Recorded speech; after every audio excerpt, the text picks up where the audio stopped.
God permitted Job's trials, but people misjudged him. Reflection on Job 2-4. When Job's three friends, Eliphaz, Bildad, and Zophar, heard about his troubles, they agreed to come and sympathize with him. But when they saw him from a distance, they could hardly recognize him. Overcome with grief, they wept aloud, tore their robes, and sprinkled dust on their heads. They sat with him on the ground for 7 days and 7 nights without saying a word, because they saw how great his suffering was. Job 2 verses 11-13. In Job 3, Job finally broke the silence, lamenting the day of his birth. His words revealed the depth of his pain. He wished for death, not because he rejected God, but because of the crushing weight of his suffering. Then in Job 4, Eliphaz spoke first, not with comfort, but with accusation, suggesting that Job's suffering must have been the result of sin. This was the beginning of human misjudgment, where friends interpreted pain through their own flawed assumptions instead of seeking God's perspective. Reflection. Have you ever faced challenges in life and noticed that the people closest to you were quick to judge, almost as if they were waiting for something to go wrong? That's exactly what Job went through.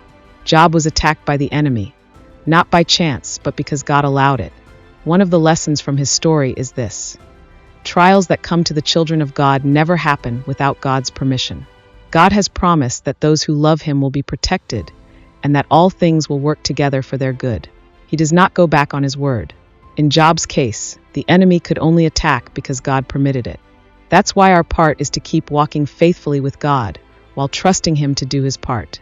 No matter the challenges, Job did not give up or turn away from God just because life was no longer sweet. Sometimes what we face is a test, like Abraham, who waited many years for a son even though he was a friend of God. In Job's situation, God was actually boasting about him to the enemy. Satan claimed that Job only served God because of the blessings he enjoyed. God allowed Satan to strip Job of his possessions and later, even his health.